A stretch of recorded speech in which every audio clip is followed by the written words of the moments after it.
primeiro emprego, um novo emprego, o seu reencaminhamento nesse mundo de trabalho cada vez mais dinâmico. Isso é importante.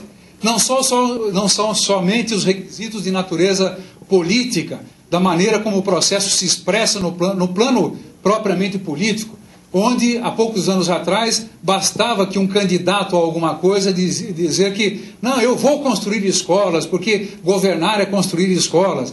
Ou um outro dizer que ia resolver todo o seu problema educacional apenas distribuindo uniforme escolar ou farda, né, como muita gente acha. Bom, essas coisas são importantes. E a merenda escolar, então? Né, quem é que pode dizer que a alimentação dos estudantes não é algo importante e efetivamente é?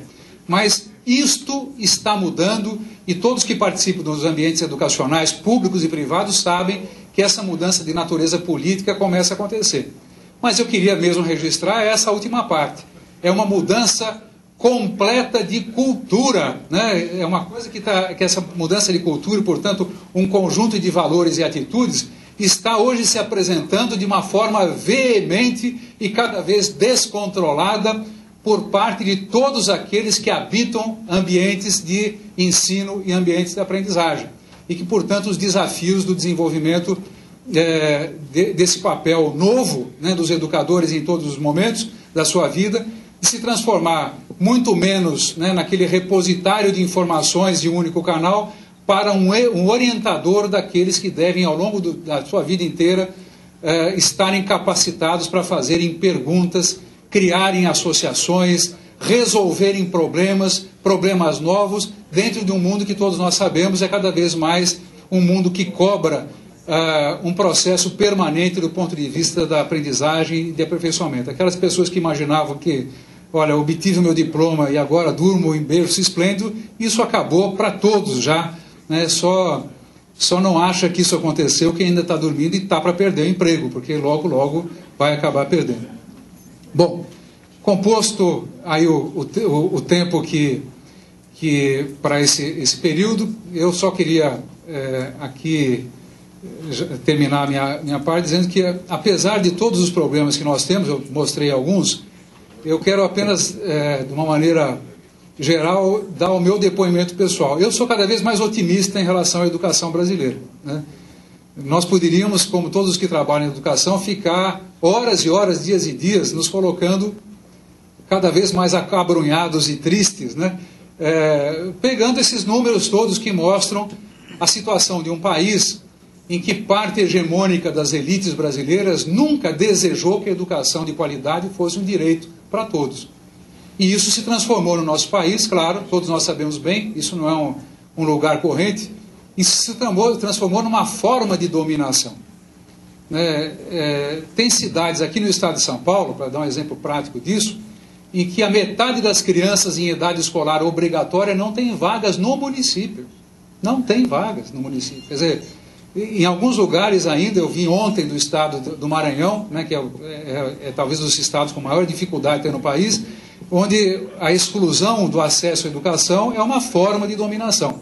Mas isso, como tudo acontece na história da humanidade, né, o novo ainda traz o antigo, né? Essas coisas, mesmo nos ambientes propriamente revolucionários, nada é absolutamente novo e nada definitivamente já superou as condições do passado. Nós haveremos de lidar muito com as nossas deficiências num país que passou praticamente todo o tempo da sua história criando na educação um sistema de exclusão proposital, né, de parcelas significativas da população para o controle político de uma elite. Claro, nem todas as elites são atrasadas, pelo contrário.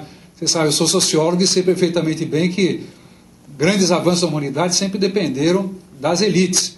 Mas no Brasil ainda convive, né, como resquício do passado, uma elite atrasada que não deseja, né, que a educação avance e prospere.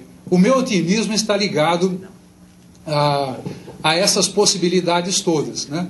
As possibilidades trazidas pela exigência da participação da nona maior economia do mundo, num mundo em que o valor principal está ligado ao conhecimento. Então é inevitável, né? A não ser que caia um meteorito no Brasil, os nossos requerimentos para participar de um processo de cada vez mais intensa globalização da economia e da cultura está ligado a uma exigência estratégica de desenvolvimento educacional. Isso é um dado e teremos modificações vertiginosas. Segundo, o nosso país, felizmente, não, diferentemente de outros países, tem bases para dar alguns saltos de qualidade.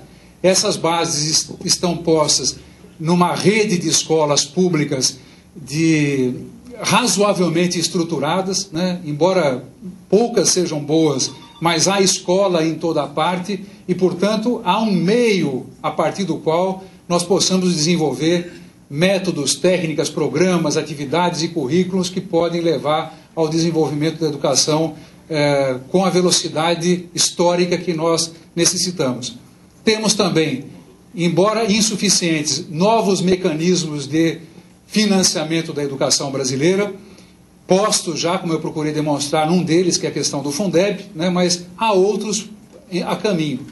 Tramita agora no Congresso Nacional uma emenda constitucional importante que põe fim à DRU, que é a desvinculação de recursos da educação, e com isso nós temos a expectativa de, a curto prazo, trazer para o campo da educação pública brasileira cerca de 9 bilhões de reais a mais todos os anos. Mas isso é importante, é pouco. Esforços relacionados à riqueza que poderá ser extraída das descobertas de petróleo no pré-sal. Quer dizer, há hoje a formação exatamente de um caldo de cultura destinado a, compreendendo as nossas deficiências históricas e limites relacionados à educação brasileira, enxergar exatamente que uma parte dessa riqueza petrolífera, né, desse insumo cada vez mais importante, seja destinado para o financiamento da educação. E as coisas todas que estão sendo feitas na educação brasileira, né, porque esse é o último testemunho que eu gostaria de deixar. Eu atualmente sou gestor, né, de educação num município muito pobre aqui na região metropolitana de São Paulo, a cidade de Taboão da Serra, onde é uma cidade com 250 mil habitantes e há 4 anos atrás era dos piores sistemas educacionais do estado de São Paulo, né? E assim como Taboão da Serra, eu conheço pessoalmente muitos outros lugares que, pelos esforços de professores, de gestores, de líderes políticos, de prefeitos municipais, eventualmente de governadores, cidades que conseguiram dar saltos extraordinários de qualidade em matéria de educação. Então, apesar dos números gerais fracos, o país é pontilhado de um sem número de experiências educacionais absolutamente exitosas e que devem ser levadas em consideração como exemplo das possibilidades reais para que nós possamos dar salto na educação.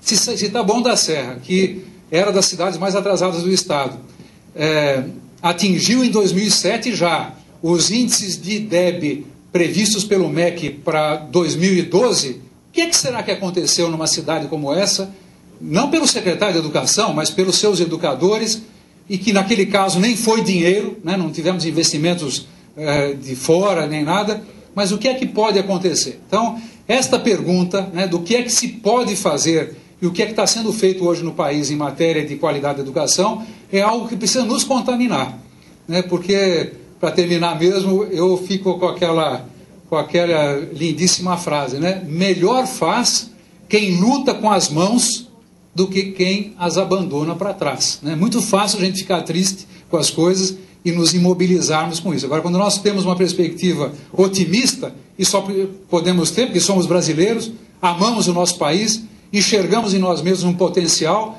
vamos encontrar caminhos para que o país possa, num período muito curto, isso é necessário que seja de fato curto, e de forma sustentável, atingir os padrões educacionais que outros países mais desenvolvidos do mundo já têm.